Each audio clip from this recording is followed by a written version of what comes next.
না। আজিজ দাদা পাগলা বাবা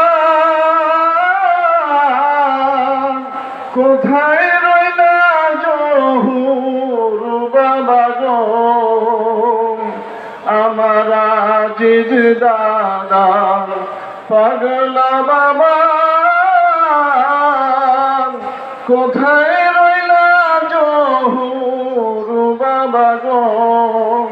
হায়রে তোমার ছেলে শামসুল আলম আমায়, তোমার ছেলে শামসুল আলম আমায় রূপে হাটে নিল না, আমার রূপের হাটে যাওয়া হইল না। হায়রে রূপ সাগরে রূপের মেলা শামসুল বাবা আমায় দিলা না, আমার রূপের হাতে যাওয়া